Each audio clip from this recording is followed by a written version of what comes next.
کہ اس وقت پوری دنیا کے اندر قومیں منظم ہو رہی ہے، چاہے انسان کسی مذہب سے تعلق رکھتا ہو یا کسی مسلک سے تعلق رکھتا ہو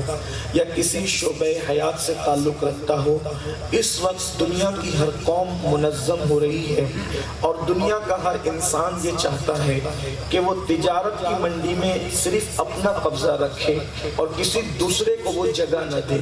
اسی طرح سے سیاسی میدان میں بھی لوگ یہ چاہتے ہیں کہ صرف ہم ہی ہم ہو اور کسی اور کو موقع نہ ملے۔ اسی طرح سے اور بھی دیگر جتنے میدان ہیں، چاہے وہ کھیل کا میدان ہو، چاہے وہ سیاست کا میدان ہو، چاہے وہ تجارت کا میدان ہو، جتنے بھی میدان ہیں، ہر میدان پر انسان اپنا قبضہ رکھنا چاہتا ہے۔ اب زمین پر قبضے کا ذوق لوگوں کا کم ہوتا جا رہا یا ختم ہوتا جا رہا ہے۔ پہلے جنگ ہوتی تھی زمین پر قبضے کے لیے، اب جنگ ہو رہی ہے مارکیٹ پر قبضے کے لیے، اب جنگ ہو رہی ہے سیاست پر قبضے کے لیے، اب جنگ ہو رہی ہے کھیل کے میدانوں پر قبضے کے لیے۔ ایسے حالات میں جبکہ لوگ الگ الگ میدانوں میں اپنی چھاپ جو ہے وہ چھوڑنا چاہتے ہیں، ایسے وقت میں مسلمانوں کی ذمہ داری کیا ہے؟ آپ جو ہے وہ تجارت کے میدان سے لے کر سیاست کے میدان تک یا دنیا کے کسی بھی میدان میں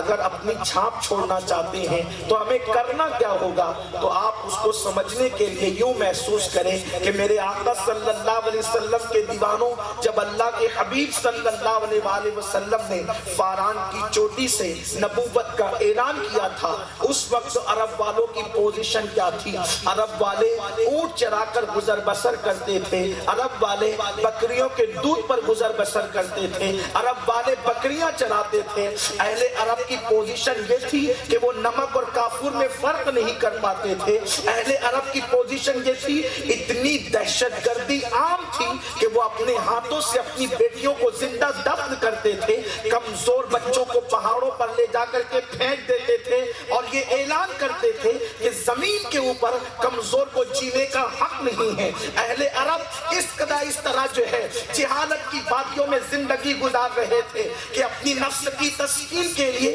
اگر ان کو کوئی عورت نہیں ملتی تو وہ اپنی ماؤں کے ساتھ تک زنا کر لیا کرتے تھے۔ اللہ اکبر، کعبے کا طواف ننگے ہو کر کے کرنے والی قوم تھی جسے ہم اہل عرب کہتے ہیں، حتیٰ کہ صفا مروہ جیسی مقدس چوٹیوں پر بھی وہ زنا کرنے سے نہیں چوکتے تھے۔ زنا عام تھا، ماں کی گود کے اندر مائیں اپنے بچوں کو شراب پلا رہی تھی، جیسے ہماری مائیں جو ہیں ہمارے سماج کے اندر جب بچے روتے ہیں تو اس کو نیند کی دوا پلاتی ہے، اس دور کی ماں اپنے بچے کو اپنی گود میں شراب پلا رہی تھی۔ آپ اندازہ کریں زنا کے کتنے دلدالا تھے وہ لوگ کہ اگر انسان کے ساتھ ان کو نفس کی تسکین کا موقع نہیں ملتا تو وہ جانوروں کے ساتھ تک زنا کرتے تھے، جانوروں کے ساتھ تک بدکاری کرتے تھے۔ ایسا سماج تھا کہ جنہوں نے کعبۃ اللہ کی چھت پر 360 خداؤں کو نصب کر دیا تھا، بتوں کو نصب کر دیا تھا، باطل خداؤں کی عبادت کرتے تھے۔ ایسے جہالت کے ماحول کے اندر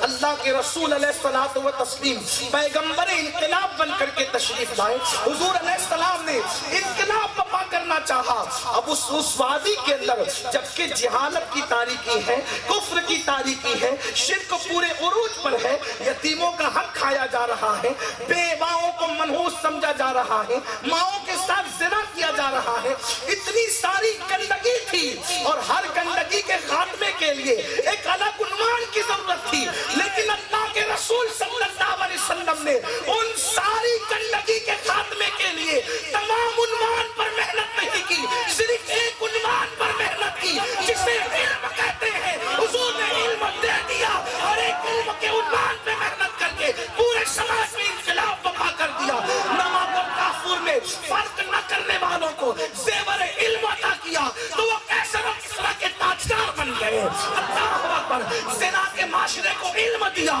تو وہ اس قدر متقی ہو گئے